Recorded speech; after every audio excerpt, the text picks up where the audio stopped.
ए जगार अच्छे हर भाई तांकर आशीर्वाद भी आम सांगे अच्छी मु हार्डली 3-4टा पिक्चर करी बेसी पिक्चर करनी आउ 4-5टा पिक्चर छाड़ी। अच्छा भाई गोटे गीत गाइबी आपन पई ओम साई राम ओम साई राम ओम साई राम ओम साई राम ओम साई राम सही फिल्म रे पूरा पूरा जलवा देखते जो एक्शन सीन पूरा जो पहाड़ वाला चेहरा भाई भाई सही फिल्म विषय किसी कहतु। ओम साई राम गोटे मोर हर पट्टनायकर रिंग मास्टर किंग मेकर हर पट्टनायक नाम है एका काफी नाई काफी तो से तांकर शेष अभिनीत शेष डायरेक्शन से पिक्चर रे मते लीड कैरेक्टर ओम कैरेक्टर नहीं 2 वर्ष तल कहते तू जिम फिल्म जीवनी मत बाबा बोली डाकती ना धरिक डाकी ना भाई आपणकर गेला भाई माने हमर बुधायित्य भाई विषय किसी कहतु ओम साईराम फिल्म पर तांको सहित बहुत घणी होता भल फ्रेंडशिप होता आउ एबे भी अच्छी तो आपणकर से गेला भाई विषय किसी कहतु। बुधादित्य बुध हाँ से गोटे स्टाइल फिल्म मारिक फेरुला तो सब पिंधि स्टाइल मारिक फेरे मत एक्चुअली पछ आड़ तर वाक देखिए मत भल लगे से मुझे सागर कथबार्ता हलु एंड तापर जानू तार मोर केमिस्ट्री एमती जमिला एक हर पट्टनायक हर भाई निजे कहले कहले तुम 2टा पिक्चर सारी पारिनी এটা बुध भाई भी कहे एंड बुध भाई such a talented actor and मोर भी बहुत भल लगे दस मिसिक एंड आज पर्यटन से रिलेशन कंटिन्यू कर तो सागर भी माने पारिश्रमिक मूल्य केते मिलथिला भाई श्रीराम सत कथा कहबी से मत आग बोधे 1 लाख टका देते तो मु खुशी थी ओम सार 5 लाख 5 लाख कौन सब खर्च करथिले कौन सब किना किन करथिले कौन सब सेविंग करथिले मुझे जानी नना मोर कही मैंने बापा को नना बोले डाकू तो खाई पी भल मनीष हो से 5 लाख कौन करते मन तो नहीं गाड़ी फाड़ी किनी बोधे हाँ पैंट सर्ट ये जानी तो वीकनेस अच्छी। अच्छा भाई नर्वस फील करथिले कि प्रथम फिल्म रे धन रे रखिबु शपथ मोर हाँ श्रीराम धन रखू शपथ मोर फिल्म रे प्रथम शॉट मोर गोटे हाँ गाड़ी बुले तो प्रथम शॉट गोटे थिला हिरोइन के संगे तो मुझे गोटे खाल टाइप थिला से बसते मुझे पाखर एमती आर्टिफिशियल तो फिल्म रे ये करा जाए टच न करके बुले कि चेस्ट पूरा बुले कि नहीं आसबि तो it was very difficult to me मो पे बहुत ये था कारण मुझे कैमेरा फेस कर नी तो मुझे शॉटटा तले पत्थर थाए तांकु सेव कर अच्छी तो मत न्यू कमर हिसाब से मत लगुता जो मो पे रिल अधिक पैसा खर्च हो मोर आइडिया नाला तापर मुझे गोटे शॉट्रे करी तापर मत सत कथा कहूँ मत नर्वस लगे मत चैलेंज को एक्सेप्ट करने को भल लगे। अच्छा भाई आप मार्शल आर्ट केबे शिखिले हाँ यहीटा तोते बुध भाई कही बोधे हाँ एटा आज सकाळे बुध भाई को पचाली भाई कौन भाई कहले आज कारण बुध भाई जानी हर पट्टनायक जानी आ जो फाइट मास्टर जानी मुझे कहनी एक्चुअली से शिखी ये जो मार्शल आर्ट युवाक सेटा मुझे आप्लाय करी बोले ओम साईराम कही तो मना कर धर 20-25 जन धर विलेन पळे आसीबे आपण रियल लाइफ रे फाइटिंग कर पाबे तांसो तो विलेन माने कोन फिल्म रे ना रियल लाइफ रे जदी आसीबे ना रियल लाइफ रे टच कर पाबे मते मु मारिबा तो बहुत दूर कथा टच करी पानी जति ट्रिक शिखी थी। नमस्कार मु श्रीराम के न्यूज रो कार्यक्रम को स्वागत करछि आम गहने अछंती समस्तंकर प्रिय अभिनेता हॉलीवुड रो एक्शन हीरो मिस्टर मानस भाई आसंतु कथा भाई नमस्कार कौन खबर केमती अछंती। नमस्कार समस्त को बहुत भल अच्छी श्रीराम तो देखी बहुत खुशी लगुच। थैंक यू सो मच भाई आपन सहित आउ थे देखाला बहुत खुशी लगुच भाई। हाँ मैं 3 दिन तले देखाई फोटो उठे मु फोटो टैग भी करी आज तो कहलो इंटरव्यू तो खरार आसु मना कर खरार आसनी बोली भाई गोटे सांबादिकर कर्तव्य माने खरा हो वर्षा हो बात्या हो मु आसिकी पहुंची भाई सेटा श्रीराम ना अनुसार तू तोठू भी जूनियर माने शिखबार अच्छे श्रीराम टू जे सी तू रिपोर्टर पछे भाई आग मोर कारण 15 वर्ष रिलेशन एंड तार गोटे बहुत भल जिनस तार जो डेडिकेशन आज ए रिपोर्टर हिसाब रे जोटा कहला सत कथा भी ସେଇଟା ତୋର ପରପିଢ଼ି ଯେଉଁମାନେ ଆସୁଛନ୍ତି ସେଇଟା ଇନ୍ସପାରେସନ୍ ସେମାନଙ୍କ ପାଇଁ ଯେ ତୋଠୁ ଏଇ ଜିନିଷଟାକୁ ଶିଖିବା ପାଇଁ। थैंक यू भाई। अच्छा भाई गोटे गीत गाइबी आपनक पई। ओम साई राम ओम साई राम ओम साई राम ओम साई राम ओम साई राम। सही फिल्म रे पूरा पूरा जलवा देखैतले जो एक्शन सीन पूरा जो पहाड़ वाला चेहरा भाई भाई सही फिल्म विषय रे किछि कोंतु। ଓମ୍ ସାଇରାମ ଗୋଟେ ମୋର ହର ପଟ୍ଟନାୟକଙ୍କର ରିଙ୍ଗ ମାଷ୍ଟର କିଙ୍ଗ ମେକର ହର ପଟ୍ଟନାୟକ ନାମ ହିଁ ଏକା କାଫି नाई काफी। ତ ସେ ତାଙ୍କର ଶେଷ ଅଭିନୀତ ଶେଷ ଡିରେକ୍ସନ୍ ସେ ପିକ୍ଚରରେ ମୋତେ ଲିଡ୍ କ୍ୟାରେକ୍ଟର ଓମ୍ କ୍ୟାରେକ୍ଟର ନେଇଥିଲେ। 2 ବର୍ଷ ତଳକୁ କହିଥିଲେ ତୁ ଜିମ୍ ଫିମ୍ ଯିବୁନି, ମୋତେ ବାବା ବୋଲି ଡାକନ୍ତି, ନାଁ ଧରିକି ଡାକି ନାହାନ୍ତି। ତ ମୋତେ ସେ ଯେଉଁ କଥା କହିବେ ଅନ୍ୟମାନଙ୍କୁ ଅନେଇକି ମୋତେ କହିବେ।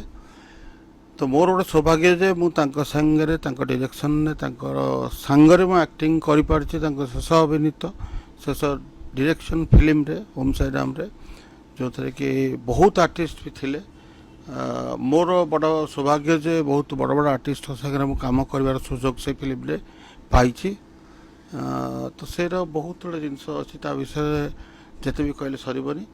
ଆଜି ବି ହର ପଟ୍ଟନାୟକ ଯଦି ତତେ ଭାରି ଭଲ ପାଆନ୍ତି, ମୁଁ ଏଇ ଜାଗାରେ ଅଛି ହର ଭାଇଙ୍କ ପାଇଁ, ତାଙ୍କର ଆଶୀର୍ବାଦ ବି ଆମ ସାଙ୍ଗରେ ଅଛି। भाई आपणकर गेला भाई माने हमर बुधायत्य भाईଙ୍କ विषय किछि कोंतु। ओम साईराम फिल्म परे तांको सहित बहुत घणी हेतला भल फ्रेंडशिप हेतला आ एबे भी अछि। तो आपणकर सेही गेला भाईଙ୍କ विषय किछि कोंतु। ବୁଦ୍ଧାଦିତ୍ୟ ବୁଦ୍ଧ बेरु से फेरसिले ହଁ ସେ ଗୋଟେ ଷ୍ଟାଇଲ ଫିଲ୍ମ ମାରିକି ଫେରୁଥିଲା, ଚଷମା ଫସମା ପିନ୍ଧିକି ଟିକେ ଷ୍ଟାଇଲ ମାରିକି ଫେରେ। ମୋତେ ତାକୁ ଆକ୍ଚୁଆଲି ଗୋଟେ ପଛ ଆଡ଼େ ତାର ୱାକ୍ ଦେଖିଲି ମୋତେ ଭଲ ଲାଗିଲା। ସେଠୁ ମୁଁ ତା ସାଙ୍ଗରେ କଥାବାର୍ତ୍ତା ହେଲୁ ଆଣ୍ଡ ତାପରେ ଜାଣୁ ତାର ମୋର କେମିଷ୍ଟ୍ରି ଏମିତି ଜମିଲା। ଏକ ହର ପଟ୍ଟନାୟକ ହର ଭାଇ ବି ନିଜେ କହିଲେ ତୁମେ ଦୁଇଟା ପାଇଁ ମୁଁ ପିକ୍ଚର ସାରିପାରିବିନି, ସେଇଟା ବୁଧ ଭାଇ ବି କହେ। ଆଣ୍ଡ ବୁଧ ଭାଇ such A talented actor and ମୋର ବି ବହୁତ ଭଲ ଲାଗିଲା ତା ସହ ମିଶିକି। ଆଣ୍ଡ ଆଜି ପର୍ଯ୍ୟନ୍ତ ସେ ରିଲେସନ୍ କଣ୍ଟିନ୍ୟୁ କରିଛି ତୋ ସାଙ୍ଗରେ ବି। ଆଣ୍ଡ ସେଇ ତା ପରଠୁ ଆମର ଗୋଟେ ଗ୍ରୁପ୍ ଯେଉଁମାନେ କି ସମସ୍ତେ ସେଥିରେ ଥିଲେ। ତ ସେ ଜିନିଷରେ ମୋତେ ଗୋଟେ ଜିନିଷ ସେଟା ବହୁତ ଭଲ ଲାଗେ। ମୁଁ ହାର୍ଡ଼ଲି 3-4ଟା ପିକ୍ଚର କରିଛି, ବେଶୀ ପିକ୍ଚର କରିନି, ଆଉ 4-5ଟା ପିକ୍ଚର ଛାଡ଼ିଛି। କିନ୍ତୁ ଏତିକି ଭଲ ଲାଗେ ଯେ ଟୋଟାଲ୍ ଓଡ଼ିଆ ଇଣ୍ଡଷ୍ଟ୍ରିର ସମସ୍ତେ, କିଏ ମାନସ ଭାଇ କିଏ ମାନସ, ଯେଉଁମାନେ ଲେଜେଣ୍ଡ ବଡ଼ମାନେ ସେମାନେ ମାନସ ହିସାବରେ ଡାକି ବହୁତ ଭଲ ପାଆନ୍ତି, ଆଉ ସାନମାନେ ବହୁତ ଭଲ ପାଆନ୍ତି। ମୋର ମୋ ଏଜ୍ର ବି ସମସ୍ତେ ମୋତେ ଭଲ ପାଆନ୍ତି। ଆକ୍ଟର ହିସାବରେ ତ ମୁଁ କହିପାରିବିନି, କିନ୍ତୁ ପର୍ସନାଲି ବହୁତ ଭଲ ପାଆନ୍ତି। ଜୁନିୟର ମାନେ ବହୁତ ରେସ୍ପେକ୍ଟ ବି ଦିଅନ୍ତି, ସେଥିପାଇଁ ମୋତେ ବହୁତ ଖୁସି ଲାଗେ। भाई सेही फिल्म रे आपण बहुत बढ़िया निश पूरा रखिथिले पूरा स्टाइल रे पूरा जो फाइटिंग सीन करथिले आपण निज मनरु किछि फाइट सीन करथिले की। ହଁ ଶ୍ରୀରାମ ସେଇଟା ଗୋଟେ ଭଲ କ୍ୱେଶ୍ଚିନ୍ କଲୁ। ଆକ୍ଚୁଆଲି ମୁଁ ସେଇଟା ଓମ୍ ସାଇରାମରେ ମୁଁ କେତେ ଗୁଡ଼େ ସଟ୍ ପାଇଁ ଯୋଉଟା ମୁଁ ଫାଇଟ୍ ମାଷ୍ଟର ଥିଲେ ଏଥିରେ। ତ ମୁଁ ତାଙ୍କୁ ହର ପଟ୍ଟନାୟକ ନଥିଲା ବେଳେ, ହର ଭାଇ ନଥିଲା ବେଳେ ମୁଁ ଚୁପ୍ କିନା କହେ मास्टर जी अगर ये ऐसा अप्लाई करेंगे तो कैसा होगा फाइट। तो से हर भाई कहते हर भाई नहीं करती। तापर से मत केते गुड़े सट जोड़ा कि मु फाइट करी से सट गुड़ाक प्राय मोर थिला निजर ये आटा मोर बहुत बड़ भाग्य जोटा मुझे हिंदी फिल्म रे भी डायरेक्शन देते फाइट्र से मत सजेस्ट करते जाकि तेलुगु रे पिक्चर करने गोटे रात सुटिंग होता कटक सीएट नाई गोटे घर असुविधा भी जापारे कि मोर भाग्य नाला से भी कहीहब भाग्य ना जदि ये जहाँ लिखाई से हेनी। तो सी मत भारी भल पाला गोटे टाइगर टाइगर बोली डाकती मुझे एमती अनाए। तो मु बाय डिफल्ट एमती अनाए, मोर सेमती ना ये अनाए जो तो कह मानस भाई जमी अफ स्क्रीन से अनस्क्रीन भी सैया। तो मोर से नेचर मुझे कही करी भी से एक्टिंग एंड से मत बहुत कोऑपरेशन करते नहीं नहीं नहीं मानस जो बोल रहा है वही करने दे। तो मु फाइट सेट सेमती करी गोड़ फोड़ उठेक करी जी मुझे शिखी। अच्छा भाई नर्वस फील करथिले कि प्रथम फिल्म रे धन रे रखिबु शपथ मोर। हाँ श्रीराम धन रखु शपथ मोर ଫିଲ୍ମରେ ପ୍ରଥମ ସଟ୍ ମୋର ଗୋଟେ ଗାଡ଼ି ବୁଲେଇକି ଯୋଉ ହଁ ଆସିଥିଲେ। ଗାଡ଼ି ବୁଲେଇ ତା ପ୍ରଥମ ସଟ୍ ଗୋଟେ ଥିଲା ହିରୋଇନ୍ଙ୍କ ସାଙ୍ଗରେ ତ ମୁଁ ତାଙ୍କୁ ଗୋଟେ ଖାଲ ଟାଇପ୍ର ଥିଲା ସେଠି ବସିଥିଲେ ମୁଁ ତାଙ୍କୁ ଏଇ ପାଖରୁ ଏମିତି ଆର୍ଟିଫିସିଆଲ ତ ଫିଲ୍ମରେ ଇଏ କରାଯାଏ ତାଙ୍କୁ ଟଚ୍ ନ କରିକି ଏମିତି ବୁଲେଇକି ଚେଷ୍ଟ ଉପରେ ବୁଲେଇକି ତାଙ୍କୁ ନେଇକି ଆସିବି ହୁଁ, ତ it was very difficult two ମି ମୋ ପାଇଁ ବହୁତ ଇଏ ଥିଲା କାରଣ ମୁଁ କେବେ କ୍ୟାମେରା ଫେସ୍ କରିନଥିଲି ତ ମୁଁ ସେଇ ସଟ୍ଟା ତଳେ ପଥର ଥାଏ ତାଙ୍କୁ ସେଭ୍ କରିବାର ଅଛି ତ ମୋତେ ନ୍ୟୁ କମର ହିସାବରେ ମୋତେ ଲାଗୁଥାଏ ଯେ ମୋ ପାଇଁ ରିଲ୍ ଅଧିକ ପଇସା ଖର୍ଚ୍ଚ ହେଇଯିବ ମୋର ଆଇଡ଼ିଆ ନଥିଲା ତାପରେ ମୁଁ ସେଇଟା ଗୋଟେ ସଟ୍ରେ କରିଥିଲି ତାପରେ ମୋତେ ସତ କଥା କହୁଛି ମୋତେ ନର୍ଭସ୍ ଲାଗେନି ମୋତେ ଚ୍ୟାଲେଞ୍ଜକୁ ଆକ୍ସେପ୍ଟ କରିବାକୁ ଭଲ ଲାଗେ ବାଇ ନେଚର୍ ମୁଁ ସେଇଆ ମୁଁ ଚ୍ୟାଲେଞ୍ଜଟାକୁ ଆକ୍ସେପ୍ଟ କରେ ଯେଉଁମାନେ ମୋତେ ନେଗେଟିଭରେ କହନ୍ତି ମୁଁ ସେଟାକୁ ପଜିଟିଭ୍ ନିଏ ଯେ ଡେଫିନେଟଲି ମୋର ଗୋଟେ କ'ଣ ଭୁଲ ଥିବ ଯେଉଁଟାକି ସେମାନେ ମୋତେ କହୁଛନ୍ତି ଆଜ୍ଞା ସେଇଟାକୁ ପଜିଟିଭରେ ମୁଁ ନିଏ ଯେ ତାକୁ ମୁଁ ରେକ୍ଟିଫାଏ କେମିତି କରିପାରିବି ମୁଁ କେବେ କେଉଁ ଜିନିଷଟାକୁ ନେଗେଟିଭ ଯେଉଁମାନେ କହନ୍ତି ମୁଁ ତା ଉପରେ ଇରିଟେଡ୍ ହୁଏନି କି ଇରିଟେଡ୍ କମେଣ୍ଟ ବି ମୋର ମୋତେ ଇରିଟେଡ୍ କମେଣ୍ଟ କେହି କରନ୍ତିନି ସୋସିଆଲ ମିଡ଼ିଆରେ ବହୁତ ଦେଖିଥିବୁ କମ୍ ଯେ ଯେଉଁମାନେ ବି କରନ୍ତି ମୁଁ ତାକୁ ସାଙ୍ଗେ ସାଙ୍ଗେ ବ୍ଲକ୍ କରିଦିଏ ହୁଁ, ବହୁତ ବଢ଼ିଆ। ତ ବେଟର ଜିନିଷ କ'ଣ ଯେଉଁମାନେ କରନ୍ତି ହୁଏତ ସେମାନେ କ'ଣ ପାଇଁ କରନ୍ତି ମୁଁ ଜାଣିନି ତ ତାଠୁ ବେଟର ତାଙ୍କଠୁ ଦୂରେଇ ଯାଏ ମୁଁ ହୁଁ, ମୋ ନିଜକୁ ଦୂରେଇ ଆଣେ ତାଙ୍କଠୁ ଯଦି ଜଣେ ଚାହୁଁନି ତୁମକୁ ତାହେଲେ ତୁମେ ତାକୁ ଡିଷ୍ଟର୍ବ କରନି ତୁମେ ତାକୁ ବ୍ଲକ୍ କରିଦିଅ ମୁଁ ବ୍ଲକ୍ କରିଦିଏ ସୁଦ୍ଧା ହୁଁ। ଆଚ୍ଛା ଭାଇ ପ୍ରଥମ ଫିଲ୍ମରେ ଯୋଉ ଅଭିନୟ କଲେ ଆପଣଙ୍କୁ ମାନେ ପାରିଶ୍ରମିକ ମୂଲ୍ୟ କେତେ ମିଳିଥିଲା ଭାଇ? ସେଇଟା ମୁଁ ସତ କଥା କହିବି ହୁଁ, ସେଥିରେ ମୋତେ ଆଗ ବୋଧେ ଲକ୍ଷେ ଟଙ୍କା ଦେଇଥିଲେ ତାପରେ ତ ମୁଁ ଓମ୍ ସାଇରାମ ଖୁସି ଥିଲି ଫିଲ୍ମରେ ଓମସାରେ 5 ଲାଖ 5 ଲକ୍ଷ ଦେଇଥିଲେ କ'ଣ ସବୁ ଖର୍ଚ୍ଚ କରିଥିଲେ, କ'ଣ ସବୁ କିଣାକିଣି କରିଥିଲେ, କ'ଣ ସବୁ ସେଭିଂ କରିଥିଲେ? ମୁଁ ଜାଣିଛି ନନା ମୋର କହିଛନ୍ତି ମାନେ ବାପାଙ୍କୁ ନନା ବୋଲି ଆମେ ଡାକୁ ତ ଖାଇ ପିଇ ଭଲ ମଣିଷ ହେଇଯାଉ ସେତେବେଳେ 5 ଲକ୍ଷ କ'ଣ କରିଥିଲି ମନେ ତ ନାହିଁ ଗାଡ଼ି ଫାଡ଼ି କିଣିଥିଲି ବୋଧେ ହଁ ପ୍ୟାଣ୍ଟ ସାର୍ଟ ଏସବୁ ଜାଣିଛୁ ଏଟା କେତେ ୱିକନେସ୍ ଅଛି ହୁଁ। ଏଇଟା କରିଥିଲି ତାପରେ କ'ଣ ଖର୍ଚ୍ଚ ବର୍ଚ୍ଚ କରିଥିବି ଆଉ କ'ଣ। ଆଚ୍ଛା ଭାଇ ଯେତେବେଳେ ଆପଣ ଫିଲ୍ମରେ ଏତେ ଭଲ ଅଭିନୟ କଲେ ଲୋକପ୍ରିୟତା ହାସଲ କଲେ ସେଇ ସମୟରେ ଦର୍ଶକମାନେ ଆପଣଙ୍କୁ ଯେତେବେଳେ ଦେଖୁଥିଲେ କ'ଣ ସବୁ କହୁଥିଲେ କେମିତି ଫଟୋ ଉଠଉଥିଲେ କେମିତି ଅଟୋଗ୍ରାଫ ସବୁ ନେଉଥିଲେ ମାନସ ଭାଇ କହିକି? ନା ସେଇଟା ଆଜି ପର୍ଯ୍ୟନ୍ତ ବି ଅଛି କିନ୍ତୁ ମୋ ନିଜକୁ ନିଜେ ମୁଁ କେବେ ଭାବିନି ଆକ୍ଟର ବୋଲି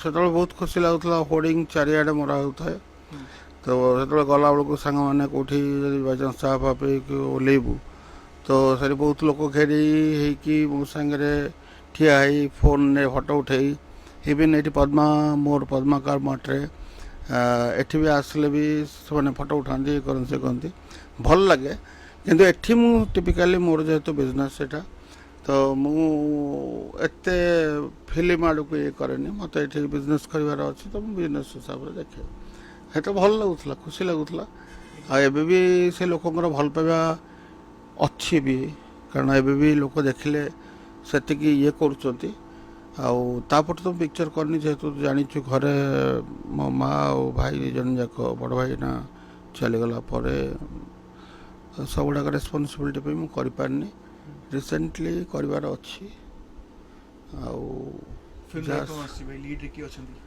ନାଇଁ ଲିଡ୍ରେ ତ ବହୁତ ବଡ଼ ଆକ୍ଟ୍ରେସ୍ ଯାହାଙ୍କ ନାଁ ମୁଁ ନେଇପାରିବିନି ଆଉ ତ ତାଙ୍କ ସାଙ୍ଗରେ କରିବାର ମୋର ଇଚ୍ଛା ଥିଲା ମୋର ଗୋଟେ ଇଚ୍ଛା ଥିଲା ତାଙ୍କ ସାଙ୍ଗେ କରିବି ବୋଲି ଯେହେତୁ ମୁଁ ବହୁତ ଜଣଙ୍କ ସାଙ୍ଗେ କରିଛି ମୋର ଇଚ୍ଛା ଥାଏ ସମସ୍ତଙ୍କୁ ଇଚ୍ଛା ଥାଏ ମୋର ଗୋଟେ ପିକ୍ଚର କରିବାର ଏବେ ଅଛି ଯଦି କରିବି ତ ଡେଫିନେଟଲି ଜାଣିବୁ ଆଗ ଆଉ କ'ଣ ମୋ ବିଷୟରେ ଜାଣିବାର ଅଛି ତୁ କହୁଥିଲୁ ବହୁତ ପ୍ରଶ୍ନ ସବୁ ଭାଇ କ'ଣ ଅଛି ଆସିଛି। ଆଚ୍ଛା ଭାଇ ଆପଣ ମାର୍ଶାଲ ଆର୍ଟ କେବେ ଶିଖିଥିଲେ?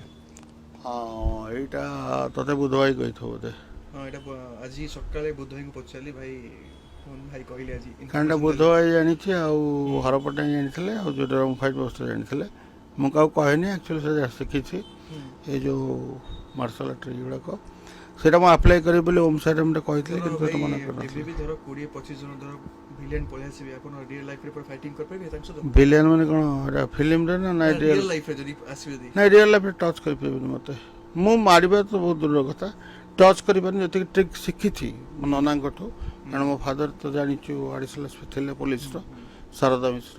ଆଜ୍ଞା ତ ବହୁତ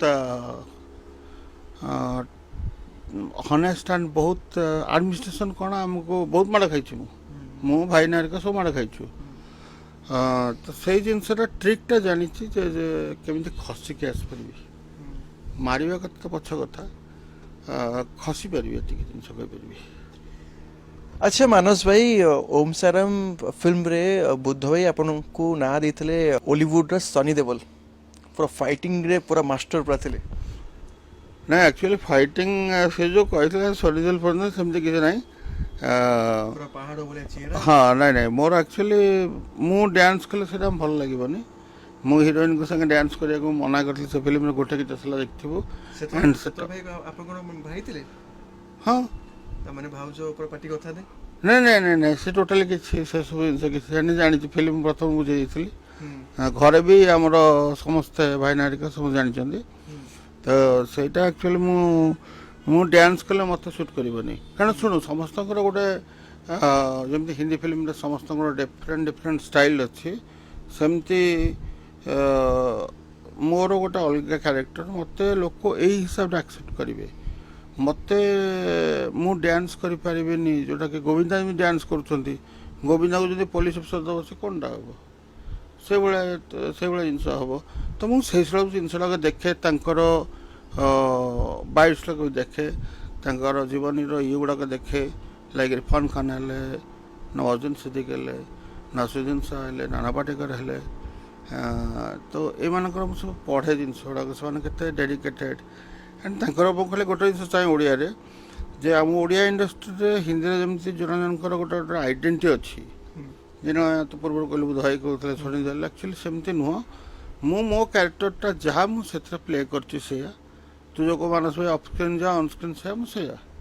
ଆଣ୍ଡ ମୁଁ ଆଗରେ ତାଳି ପଛରେ ଗାଳି ମୋତେ ଆସୁନି। ଯାହା କହେ ମୁହାଁମୁହିଁ କହେ। ତେଣିକି ରିଲେସନ୍ ରହୁ କି ନ ରହୁ। ଆଚ୍ଛା ମାନସ ଭାଇ, ଆପଣ ପୋଲିସ ଚାକିରି କ'ଣ ପାଇଁ ଛାଡ଼ିଲେ? ଆପଣ ତ ପୋଲିସ ଚାକିରି ପାଇଥିଲେ, ସବ୍ ଇନ୍ସପେକ୍ଟର ଭାବରେ ମାନେ ଚାକିରି ପାଇଥିଲେ, କାହିଁକି ଆପଣ ଧଡ଼କିନା ଆପଣ ଛାଡ଼ିଦେଲେ? ହଁ ସେଇଟା ଆମ ମନରେ ଗୋଟେ ବଡ଼ ଅଫସୋସ ମୋର। ଯେହେତୁ ଭାବା ହଁ ଚାକିରି କରିଥାନ୍ତେ, ଆପଣ ପ୍ରମୋସନ ପରେ ପ୍ରମୋସନ ପାଇଥାନ୍ତେ, ବହୁତ ଆଗକୁ ଯାଇଥାନ୍ତେ। ନାଇଁ ସେଇଟା ଆକ୍ଚୁଆଲି ଯେହେତୁ ବାପା ଆଡ଼ିସନାଲ ଏସ୍ପି ଥିଲେ, 54 ଏଜ୍ରେ ଏକ୍ସପାୟାର କରିଯାଇଥିଲେ। ତ ଆମେ ବହୁତ ହର୍ଡଲ୍ସ କି ଭାଇମାନେ ଇଏ କରିଛୁ। ତ ମୁଁ ପ୍ରଥମ ଆମ ଘରର ଯିଏକି ବିଜନେସ୍ରେ ଏଣ୍ଟ୍ରି କଲି।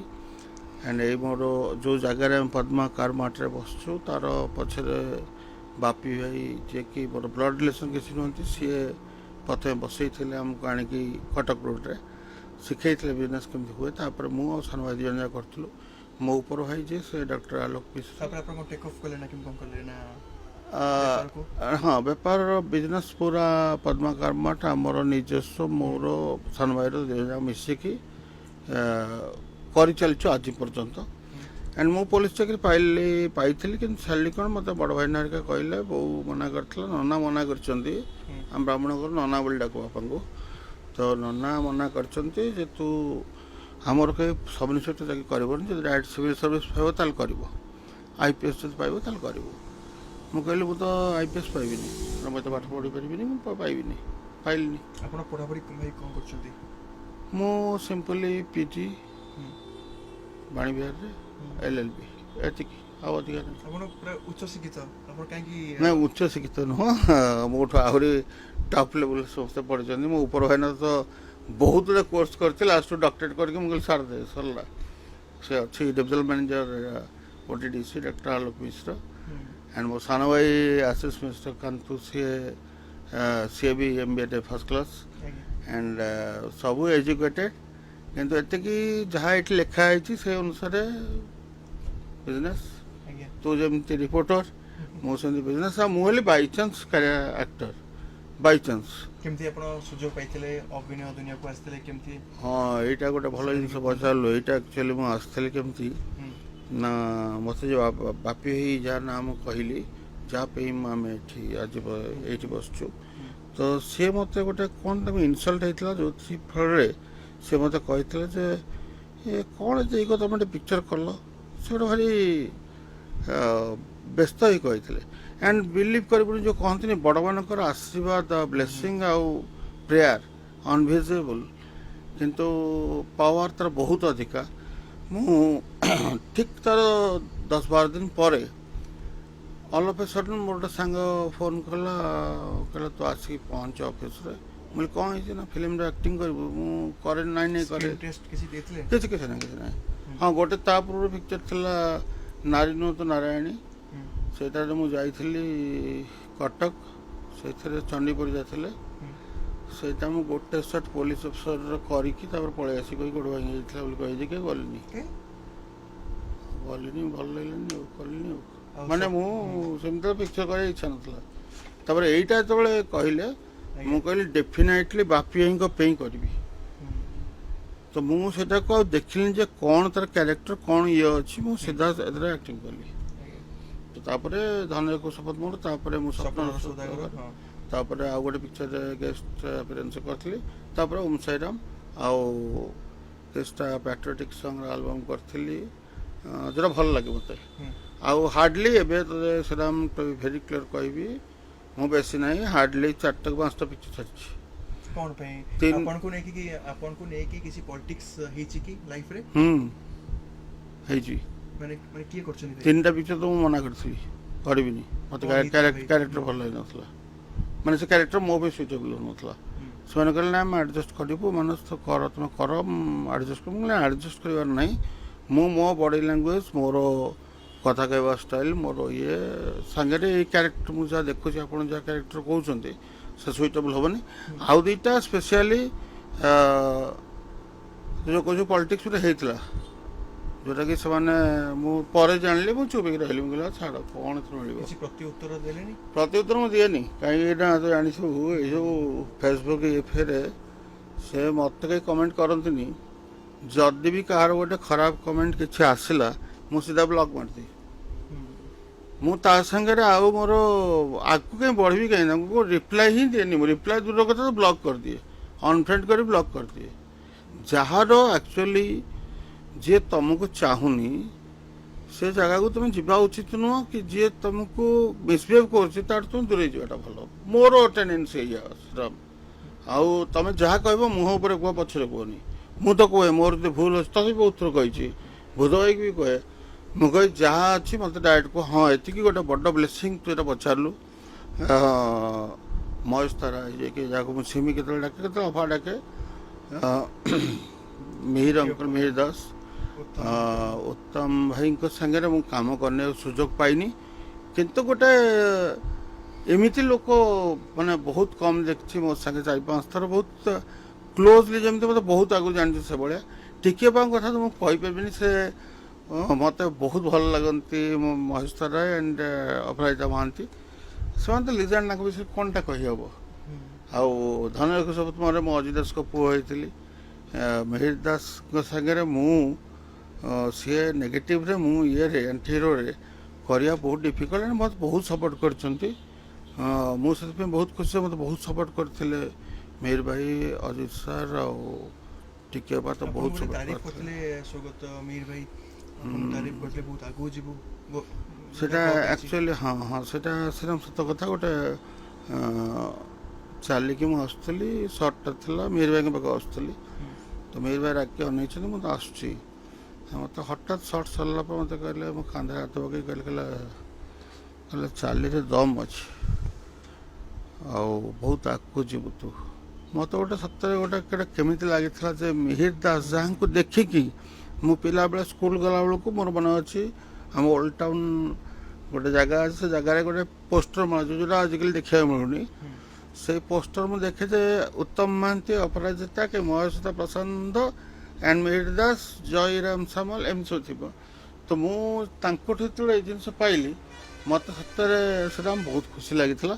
ଆଉ ଗୋଟେ ଜିନିଷ ବି ତୋତେ କହୁଛି, ମୋତେ ଆଉ ଗୋଟେ ବହୁତ ଖୁସି ଲାଗିଥିଲା, ଯେତିକିଟା ଆୱାର୍ଡ଼ ପାଇଛି, କମ୍ ଆୱାର୍ଡ଼ ପାଇଛି, ଯେତିକିଟା ବି ଆୱାର୍ଡ଼ ପାଇଛି ତା ଦେହରୁ ବହୁତ ବଢ଼ିଆ ଲାଗିଥିଲା। ମୁଁ ତାଳଚେରରୁ ବିଲଙ୍ଗ କରୁଛି, କାରଣ ମୋ ନନାଙ୍କ ଘର ତାଳଚେର, ଆମ ଗାଁଟା। ତ ତାଳଚେରର ମୁଁ ଦ ପ୍ରାଉଡ଼ ଅଫ୍ ତାଳଚେର ପାଇଥିଲି। 2014 ତା ପୂର୍ବରୁ ଟି ସୌରୀ ପାଇଥିଲେ, ଟି ସୌରୀ ଭାଇ ପାଇଥିଲେ, ସେ ବି ତାଳଚେର ବିଲଙ୍ଗସ୍ କରନ୍ତି। ତା ପୂର୍ବରୁ ପିଆରି କକେଇ ମୋର କକେଇ ହେବେ, ପିଆରି ମହାପାତ୍ର ପାଇଥିଲେ। ତ ମୁଁ ଯେତେବେଳେ ମୋତେ ଯେତେବେଳେ 2014 କହିଲେ ଯେ ଏଇଟା ଏଥରକ ମାନସ ବିଶ୍ରମଙ୍କର ପାଇବ ବୋଲି ମୋତେ ବହୁତ ଖୁସି ଲାଗିଥିଲା। ତାପରେ ସପ୍ତଶଯ୍ୟା ଆୱାର୍ଡ଼ ପାଇଥିଲି। ତାପରେ କେତେବେଳେ ପାଇଛି ଏମିତି ଏମିତି ଆଉ ବହୁତ ଆଡ଼େ ଯାଇଛି, ବହୁତ ହର ପଟ୍ଟନାୟକଙ୍କ ସାଙ୍ଗରେ ହଉ କି ବହୁତ ଜଣଙ୍କ ସାଙ୍ଗେ ଯାଇଛି, ବହୁତ ଭଲ ପାଇବା ଲୋକଙ୍କୁ ପାଇଛି। ଯେଉଁ ଜାଗାରେ ଯାଏ ସାଲେପୁରରେ ମୋର ଥରେ ମନେ ଅଛି, ମୁଁ ଏଠି ବି ଏଇଟା ଭାବିପାରୁନି, ମୋତେ ନେଇକି ଭିତରେ ଲାଷ୍ଟକୁ ସ୍କୁଲରେ ତାଲା ମାନେ କବାଟ ବନ୍ଦ କରି ରଖିଲେ। ତ ସେଠି ଏତେ କ୍ରେଜ୍ ସେଠି ମାନେ ସ୍କୁଲରେ ଏତେ କ୍ରେଜ୍ ଥିଲା। ତ ମୁଁ ଭାବିଲି ସେଇଟା ମୋତେ ବହୁତ ଖୁସି ଲାଗୁଥିଲା। ତ ଲାଷ୍ଟକୁ ମୁଁ ଖୋଲିକି କହିଲି ନାଇଁ ମୋତେ ଛାଡ଼, ମୁଁ ସେ ଯାଏ। ଇଭେନ୍ ବୁଧଭାଇକି ପଚାରିବୁ, ଆମେ ଓମ୍ ସାଇରାମରେ ସିଆ ହଲ୍ରେ ପ୍ରିମିୟର ଶୋରେ ଆମେ ତଳେ 3 ଜଣ ବସି ଯାଇଥିଲୁ। ଯେତେବେଳେ ମୋ ସାର୍ଟ ଫାର୍ଟ ସବୁ ବାହାର କରିଦେଇଥିଲା, ମୋତେ ଏଇଟା ଖୁସି ଲାଗିଥିଲା। ଓଭିୟସଲି ଖୁସି ଲାଗିବା କଥା। ତ ଏଇଭଳିଆ ଲାଇଫ୍ ମୋର। ମାନସ ଭାଇ, ସ୍ୱର୍ଗତ ହର ପଟ୍ଟନାୟକ ସାର୍ଙ୍କ ବିଷୟରେ କିଛି କୁହନ୍ତୁ। କେମିତି ଆପଣଙ୍କୁ ଗାଇଡ଼ କରୁଥିଲେ? ମାନସ ଏମିତି କରେ, ଏମିତି ଆକ୍ଟିଂ କରେ, ଆଉ ଖଟି ସମୟରେ ଆପଣଙ୍କୁ କ'ଣ ସବୁ କୁହନ୍ତି? ଗୁଣୁ ହେଇକି ସବୁ କ'ଣ କୁହନ୍ତି? ଆପଣ କ'ଣ କଥା ହୁଅନ୍ତି? ଟିକେ ସେୟାର କରନ୍ତୁ, ଦର୍ଶକ ଦେଖୁଛନ୍ତି। ହର ଭାଇଙ୍କର ଗାଇଡ଼ାନ୍ସ, ତାଙ୍କର ମାନେ ତାଙ୍କର ଚଳେଇବାର ଗୋଟେ ଯେମିତି ଆକ୍ଟିଂ କେଉଁ ଟାଇପ୍ର କଲେ ଭଲ ଲାଗିବ, ମୋତେ ସେଇ କ୍ୟାରେକ୍ଟରଟା ପାଇଁ 2 ବର୍ଷ ତଳୁ କହିଥିଲେ ଯେ ତୁ ଜିମ୍ ଯିବୁନି। ମୁଁ କହିଲି ହଁ ଠିକ୍ ଅଛି, ମୁଁ ଟିକେ ଜିମ୍ କରେ। ମୋତେ କହିଲେ ମୋତେ ଟିକେ ମୋଟା ଦରକାର। ମୁଁ କହିଲି ଫାର୍ଷ୍ଟ ଟାଇମ୍ ଦେଖୁଛି ଫିଲ୍ମରେ ମୋଟା କ'ଣ ହେବା ଦରକାର।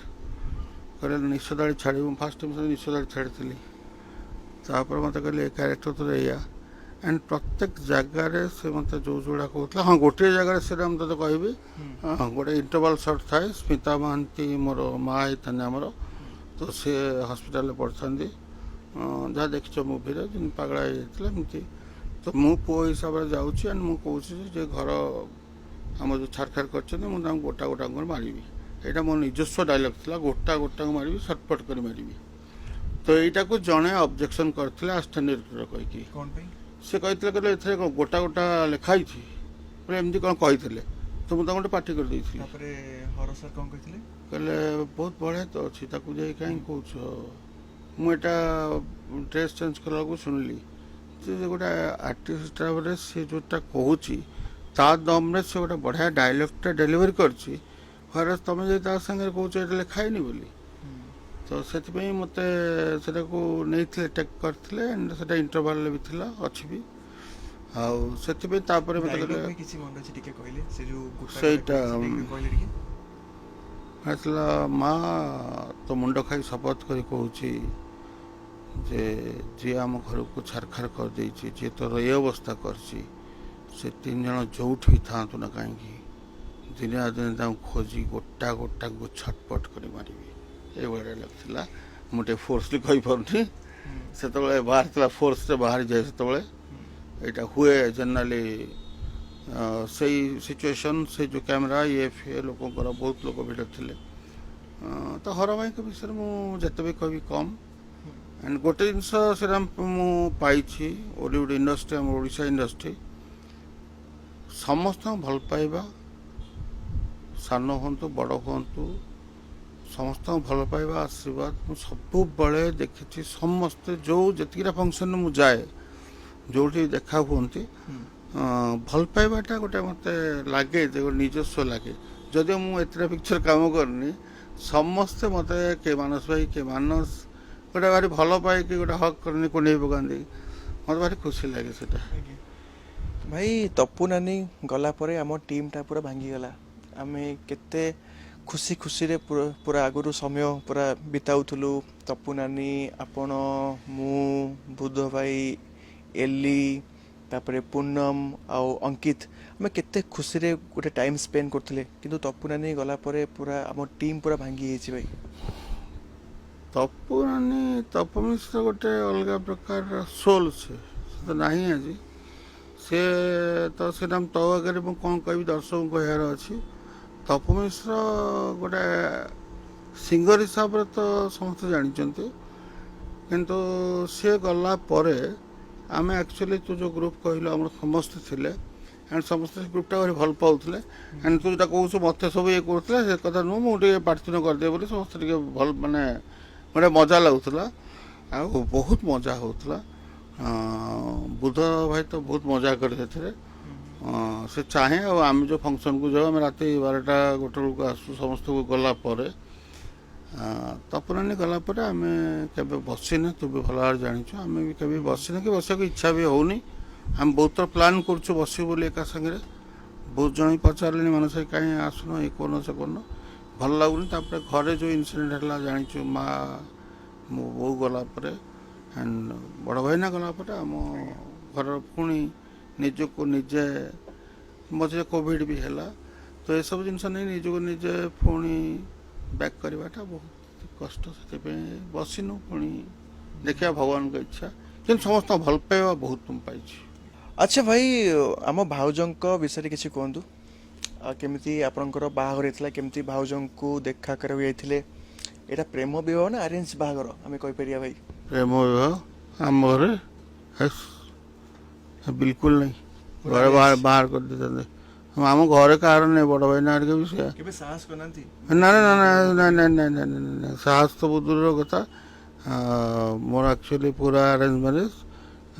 ତ ମୁଁ ସବୁ ଘରେ ଦେଖିକି ଆଇଲେ, ମୋତେ ଖାଲି କହିଲେ, ମୁଁ ଦେଖିଲି, ତାପରେ ବାହାଘର ହେଲା। ହଁ, ମୋ ପୁଅ କଥା ପଚାରୁଥିଲ, ମୋର ଗୋଟିଏ ପୁଅ। ଏମିତି ତ କହିବାକୁ ଗଲେ ମୋର ଆକ୍ଚୁଆଲି ମୋର ପୁଅ ଝିଅ ଯେଉଁ ଭଣଜା ଭାଣିଜୀ ପୁତୁରା ଝିଆରୀ ସମସ୍ତେ ମୋତେ ମୋ ପିଲା। ତ ସେଥିପାଇଁ ମୋ ପୁଅ ହିସାବରେ ପଚାରୁଛୁ, ମୋର ଗୋଟିଏ ପୁଅ। ସିଏ ତା ନାଁ ବିଶାଲ ମିଶ୍ର। ସିଏ BBA SOAରେ ସାରିକି ଏବେ ବାଙ୍ଗାଲୋର ଆଲାଏନ୍ସ ୟୁନିଭର୍ସିଟିରେ MBA କରୁଛି। କେବେ ଇଚ୍ଛା କରିନାହାନ୍ତି ଯେ ବାପାଙ୍କ ପରି ମୁଁ ଗୋଟେ ନା ନା ନା ନା ନା ନା ନା, ସେ ତ ଇଚ୍ଛା କରିନି କି କେବେ ମୁଁ ଦେଖିନି ବି, ସେ ଇଚ୍ଛା କରିନି। ମୁଁ ଜାଣିଛି ଖାଲି ଏତିକି, ମୁଁ ଗୋଟେ ମୋର ବହୁତ ଇଚ୍ଛା ସବୁ ବାପାଙ୍କର ଥାଏ। ମୁଁ ଯେଉଁ ଚାକିରି କରିପାରିଲିନି, ମୁଁ ସମସ୍ତଙ୍କର ଅନୁରୋଧ କରୁଛି, ବ୍ଲେସିଂ କରନ୍ତୁ ମୋ ପୁଅକୁ, ଯେମିତିକି ସେ ଗୋଟେ ଭଲ ଚାକିରି କରୁ MBA ପରେ। ସେତିକି ମୁଁ ଜଗନ୍ନାଥଙ୍କୁ ଡାକେ ଯେ ମୁଁ ତ କରିପାରିନି, ଆଟଲିଷ୍ଟ ମୋ ପୁଅ କରୁ। ସେଇଟା ସବୁ ବାପା ମାଙ୍କର ଥାଏ, ମୋର ବି ଅଛି ଆଣ୍ଡ ତୋ ଉପରେ ବି ଅଛି ଯେ ତୁ ବି ଗୋଟେ ଭଲ ଯେମିତି ଚଲେଇଛୁ। ଆଉ ତୋର ସବୁଥିରୁ ଶ୍ରୀରାମ, ମୁଁ ସମସ୍ତଙ୍କୁ କହି ରଖୁଛି, ଶ୍ରୀରାମ ରିପୋର୍ଟର ହିସାବରେ ସମସ୍ତେ ଜାଣିଛନ୍ତି, କିନ୍ତୁ ପର୍ସନାଲି ମୋର ମୋତେ ଯଦି ପଚାରିବେ, ଶ୍ରୀରାମ ମୋ ବ୍ଲଡ଼ ରିଲେସନ୍ କିଛି ନୁହଁ, କିନ୍ତୁ ମୋର ଗୋଟେ ହକ୍ ଅଛି ତା ଉପରେ। ମୋର ଗୋଟେ ଅଧିକାର ଅଛି, ସାନ ଭାଇ ଯେମିତି ମୋ ସାନ ଭାଇ ଉପରେ ମୋର ଅଧିକାର ଅଛି, ତା ଉପରେ ସେମିତି ଅଧିକାର ଅଛି। ଆଜି ପର୍ଯ୍ୟନ୍ତ ମୁଁ ଫିଲ୍ କରିନି ଯେ ଶ୍ରୀରାମକୁ ଗୋଟେ କଥା କହିବି ଶ୍ରୀରାମ ରଖିବନି। ମୁଁ କହିଲା ମାନେ ଶ୍ରୀରାମ ସାଙ୍ଗେ ସାଙ୍ଗେ କରେ। ସେଥିପାଇଁ ତାକୁ ସମସ୍ତେ ଯେଉଁମାନେ ତାପରେ ଯେଉଁମାନେ ଏଇ ଲାଇନରେ ଆସିବାକୁ ଚାହୁଁଛନ୍ତି, ଆଟଲିଷ୍ଟ ମୁଁ ଏତିକି ଅନୁରୋଧ କରିବି ଯେ ଶ୍ରୀରାମଠୁ ବହୁତ ଜିନିଷ ଶିଖିବାକୁ। ଥ୍ୟାଙ୍କ ୟୁ ଭାଇ। ଆଚ୍ଛା ଭାଇ, ଆପଣଙ୍କର ପ୍ରିୟ ଖାଦ୍ୟ କ'ଣ? ଭେଜ୍ରେ ହଉ ନନ୍ଭେଜ୍ରେ ହଉ, କେଉଁ ଖାଦ୍ୟ ବେଶୀ ଆପଣଙ୍କର ପ୍ରିୟ ଏବଂ ସ୍ୱାଦିଷ୍ଟ ଲାଗେ ଆପଣଙ୍କୁ? ଜାଣିନୁ? ନା ମୁଁ ଜାଣିନି। ନା ଜାଣିଛୁ ବୋଧେ, ବୁଧ ଭାଇ କହିନି? ନା ବୋଧ ହୁଏ ବୋଧେ ଖାଇବା। ତୁ ତ ମୋ ପାଖକୁ ଆସିବା ପୂର୍ବରୁ ବୁଧ ଭାଇକୁ ପଚାରିଥିବୁ, କାରଣ ମୋର ବୁଧ ଭାଇର ଯାହା ମୋତେ ପଚାରିଲେ ବୁଧ ଭାଇ ବିଷୟ କହିଦେବ, ବୁଧ ଭାଇ ବିଷୟ ମୋ ବିଷୟ ପଚାରିଲେ ବୁଧ ଭାଇ କହିଦେବ। ହଁ, ମୁଁ ଆକ୍ଚୁଆଲି ଖାଇବାକୁ ଭଲ ଲାଗେ ମୋତେ ରୁଟି, ଡାଲ ଫ୍ରାଏ ଆଉ ଚିକେନ ତନ୍ଦୁରୀ। ଚିକେନ ତନ୍ଦୁରୀ ନା କୁହନ୍ତୁନି, ମୋତେ ଭୋକ ଲାଗିଲାଣି ରେ। ନାଇଁ, ସେ ଆକ୍ଚୁଆଲି କ'ଣ ହୁଏ କହିଲେ, ରୁଟି ଆଉ ଡାଲ ଫ୍ରାଏ ସାଙ୍ଗରେ ଚିକେନ ତନ୍ଦୁରୀଟା ହେଇଗଲେ ଆଉ ଦରକାର ହୁଏନି। ଆଉ ସାଧାରେ ଟିପିକାଲି ପଖାଳ ଭାତ, ଆଉ ଶାଗ, ଆଉ ଭେଣ୍ଡି ଭଜା, ପୋଟଳ ଭଜା, ଯାହା ଘରେ କରିଥିବେ। ବଡ଼ି ସୁଦ୍ଧା ତ ହୁଏନି, ବେଳେବେଳେ ହୁଏ। କାକୁଡ଼ିଟା ଖାଏ ସବୁଦିନ, ଗାଜର କାକୁଡ଼ି ଖାଏ, ଏତିକି ଜିନିଷ। ଆଉ ଚିକେନ ତନ୍ଦୁରୀ, ମଟନ ଫଟନ ଭଲ ଲାଗେନି, ମାଛ ତ ବିଲକୁଲ ଛୁଏଁନି ମୁଁ, ମୋତେ ଭଲ ଲାଗେନି। ଚିକେନ ତନ୍ଦୁରୀ, ଚିକେନ ଉପରେ କିଛିଟା ଆଇଟମ୍ ଭଲ ଲାଗେ ବାସ୍। ଆଚ୍ଛା ଭାଇ, ଆପଣଙ୍କର ଫିଟନେସ୍ର ରାଜ କ'ଣ? କେଉଁ କେଉଁ ଖାଦ୍ୟ ବେଶୀ ଖାଉଛନ୍ତି ଆଉ କେମିତି ଏକ୍ସରସାଇଜ ସବୁ କରୁଛନ୍ତି? ନାଇଁ, ମୁଁ ସକାଳୁ ଆକ୍ଚୁଆଲି ଖାଏ ରୁଟି ମାଣ୍ଡିଆ, ନହେଲେ ଚୁଡ଼ା ଖାଏ, ଚୁଡ଼ା କଦଳୀ ଫଦଳୀ ମିଶିକି ଏମିତି ଖାଏ। ଆଉ ଦ୍ୱିପହରେ ପଖାଳ ଖାଏ। ରାତିରେ ରୁଟି ଆଉ ସାଧା ଫାଦା ଯାହା ହେଇଥିବ କି ନନଭେଜ୍ ଯାହା ହେଇଥିବ ଚିକେନ୍ ଉପରେ ସେଟା ଖାଏ ଏତିକି। ଆଉ ଫିଟନେସ୍ ଯେଉଁ କହିଲୁ ସେଇଟା ମୁଁ ହାଲକାସା ଯେହେତୁ ଆଗରୁ ଏକ୍ସରସାଇଜ୍ କରୁଥିଲି ଆଜ୍ଞା ସେଇଟା ମୁଁ ଘରେ ଏବେ ଯାହା ଇଏ ଖାଲି ଘରେ ହାଲକାସା ଏମିତି ନୁହଁ କି ମୋର ସେତେବେଳେ ବହୁତ ଜୋରରେ କରୁଥିଲି।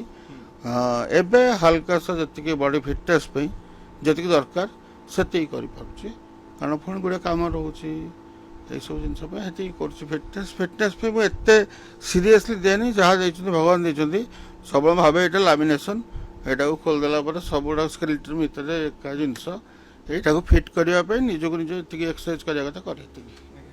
ମାନସ ତୋ ଭଳିଆ ନୁହଁ। ମୁଁ ଫିଜିକ୍ ଭଲ ମେଣ୍ଟେନ୍ କରିଥିଲି 2 ମାସ 3 ମାସ ଟିକେ ବଢିଆ ଫିଜିକ୍ କରିଥିଲୁ ବଢିଆ ମତେ ଲାଗେ ମତେ ଖୁସି ଲାଗେ ଯୋଉମାନେ ଫିଜିକାଲ ଫିଟନେସରେ ରହନ୍ତି ମତେ ବହୁତ ବଢିଆ ଲାଗେ କାହିଁକି ନା ନିଜକୁ ଫିଟ୍ ରଖିବାଟା ସେଟା ଡକ୍ଟର ମାନେ କହନ୍ତି ଯୋଉମାନେ କି ମୋର ବହୁତ କ୍ଲୋଜ ସାନ ଭାଇମାନେ ଅଛନ୍ତି ସେମାନେ କହନ୍ତି ଆଣ୍ଡ ମତେ ବି ଭଲ ଲାଗେ ଯୋଉମାନେ ନିଜକୁ ବିଲ୍ଟଅପ୍ କରନ୍ତି ଗୋଟେ ବଡି ଇଏ ଫିଏ କରନ୍ତି ସେଥିରେ ମେଣ୍ଟାଲି ଆଉ ତମର ରୋଗ ଫୋଗ ବି ହୁଏନି ଡିଜିଜ୍ ଗୁଡ଼ାକ ହୁଏନି ସେଥିପାଇଁ ସମସ୍ତେ ନିହାତି କମରେ କିଛି ନା କିଛି ଏକ୍ସରସାଇଜ କରିବା କଥା ତୋ ଭଳିଆ। ଆଜ୍ଞା ଭାଇ ଶେଷ ପ୍ରଶ୍ନ ଦର୍ଶକ ମାନଙ୍କୁ ଆପଣ କ'ଣ କହିବାକୁ ଚାହିଁବେ? ହଁ ଦର୍ଶକଙ୍କୁ ମୋର ଏତିକି ଅନୁରୋଧ ଯେ ଆମେ ବହୁତ ଭାଗ୍ୟବାନ ଯେ ଆମେ ଓଡ଼ିଶା ମାଟିରେ ଜନ୍ମ ହେଇଛେ ଯାହାକି ଚାରି କ୍ଷେତ୍ରରୁ ଗୋଟେ କ୍ଷେତ୍ର ଜଗନ୍ନାଥ ଧାମ।